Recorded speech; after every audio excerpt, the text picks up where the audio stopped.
How do I deal with injuries as an MMA fighter? Because MMA fighters be getting injured, right? We stay injured, we fight injured. It's just a part of our reality.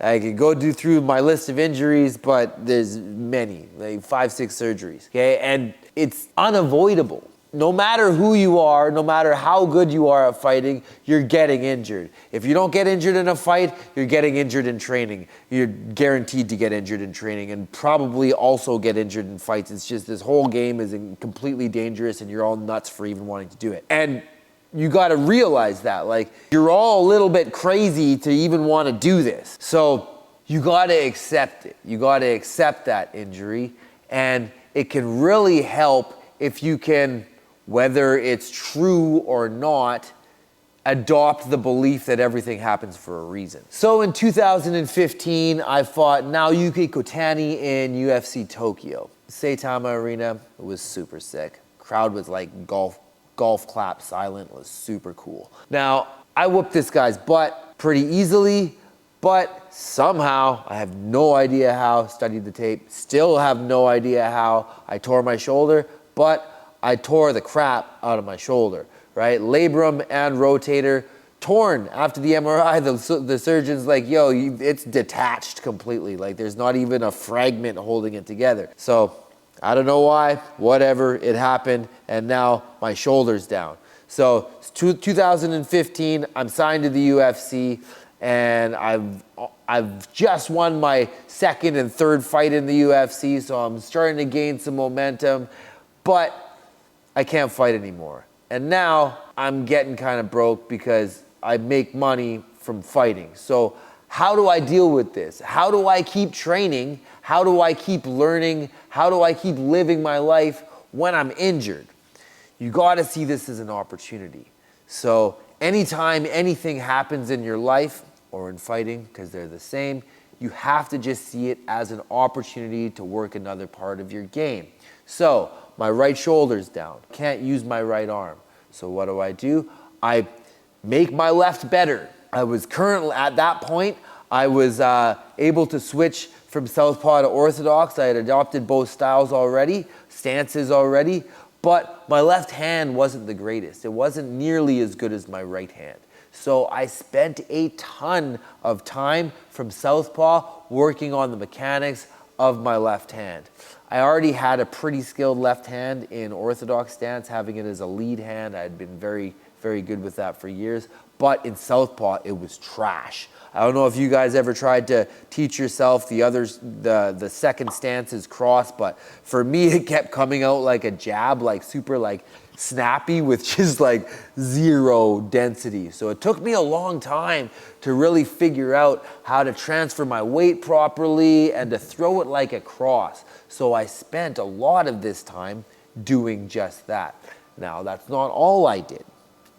I also really worked on the dexterity of my legs. So I had been doing Taekwondo for a little bit. One of my coaches, Johnny Mucciaroni, was a Taekwondo black belt at a pretty high level and had this really cool new school Taekwondo style that he was showing me, and it was working.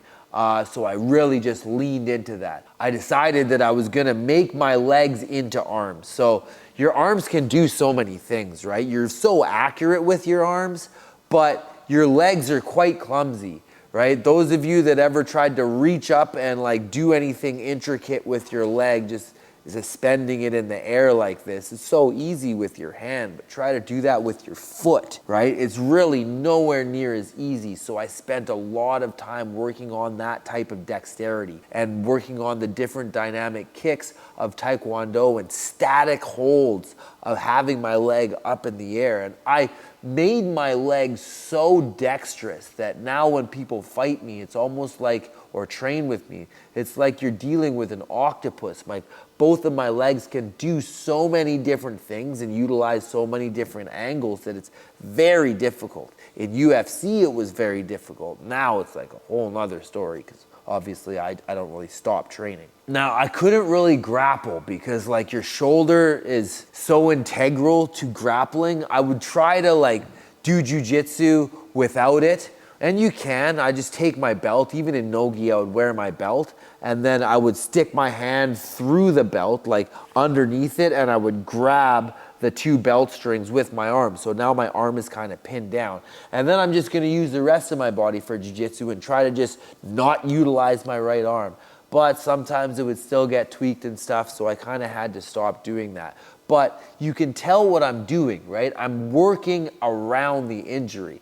And just if you have a knee injury or an ankle injury or a neck injury or whatever, there's something you can do.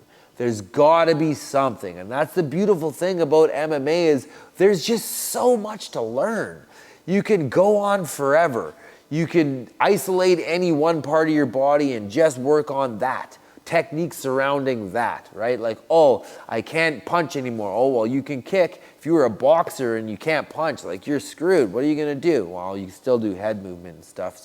Even them, they can still have something. Also, my footwork, right? I focused a lot on footwork the whole time, but like really my whole life. But man, I went right into it after I got the shoulder injury because you can't do much else. So I just be putting on music in the cage, dancing around different patterns, right? Learning different things, experimenting different things, studying different guys, implementing it. So you have to work around these injuries. And that's half of it, right? That's half of the battle. That's the fight game battle.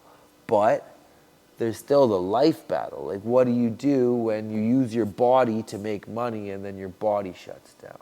So you gotta find different avenues. You gotta be able to change lanes. The first thing I did was I started motivational speaking.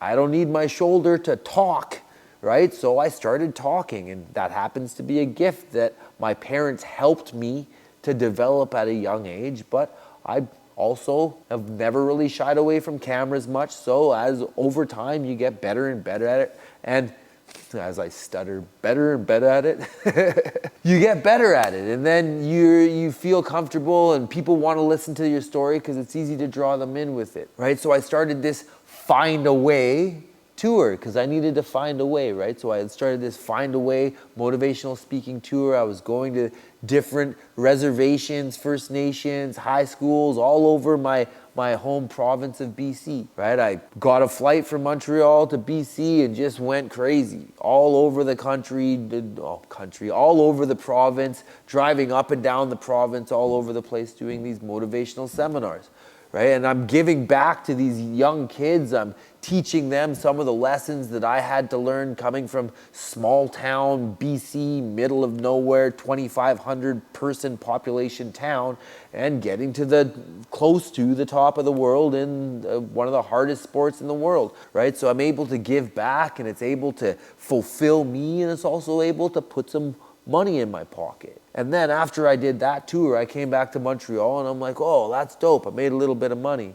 And a month goes by and I'm like, oh, damn, kind of running out of money. So I had to continue to find a way, right? To find another way to increase my income. So I opened a gym, right? I moved back to BC and I opened a gym. And now we have TriStar West Coast. It was just TriStar East Coast, but now we got the West too, running the whole country. And then these extracurricular things that you're doing when you're off, when you're not able to fight, you're not able to train, you're not able to really perfectly work on your career, you have to divert a little bit. They end up actually serving you, right? If you choose the right things, they'll end up actually serving you in your career. And I kind of feel like your passions will serve you no matter what. So if you stick to the things that you're passionate about, they're gonna serve you in your MMA career. Right? I'm doing all this motivational speeching, and then I come back to the fight game and I'm just a little bit more comfortable in front of the camera. I'm a little bit more comfortable talking to people, and I'm a little bit more comfortable vocalizing the things that I had to say, right? And that's reflected in the rest of my career after that. Also, the gym. Right now, I have something I can also monetize, right? I'm not just having to worry about, oh, okay, if I can't fight, I can't make money. So this fight is super important because if I lose, I'm kind of bankrupt. That's a lot of us. We live like purse to purse, and the purses are pretty small. And if you don't win, you get half, minus 30% for taxes. It's terrible. Don't be a fighter. Go do something that makes you rich. But my gym was helped me to be able to monetize my life in a way that I'm still engaged in my passion. And now I come back and I'm fighting in the UFC, and me fighting in the UFC makes my gym grow. And me having a gym makes it a lot easier for me to surround myself with the right training partners, for me to be able to really customize my training and tailor it to me. Because once you're at that top level, who knows better what you need as an elite MMA fighter than you? At that point, hopefully, you've surpassed most of your coaches, right? You're at that level now where you're one of the greatest that ever lived, right? You're one of the greatest martial artists of all time. Because again, martial artists get more and more technical. The game evolves more and more.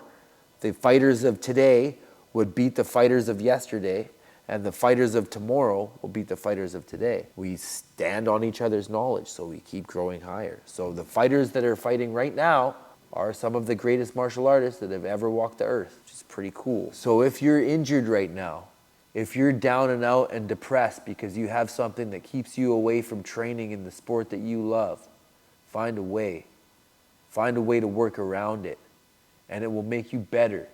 It will make you better than you would have been otherwise. Would I have had the nasty left hand that I have now if I hadn't injured my right shoulder? There's so many injuries that produce some of the greatest developments in my game. Would I have gained so much understanding of movement and angle and defense if I hadn't got my jaw broken and then been knocked unconscious back-to-back fights? The darkest days, the hardest times are the things that make you the greatest. Not just because you learn how to get through difficult things mentally, but because they give you skills that you wouldn't have had you not had that injury, had you not gone through that dark time. So if that's you, keep your head up and find a way. I appreciate you guys. I appreciate the opportunity to share these lessons with you because it took me a lot of pain and suffering to understand some of these truths. And that's just part of the game. So accept the pain, accept the suffering, find a way. See you next time. Peace.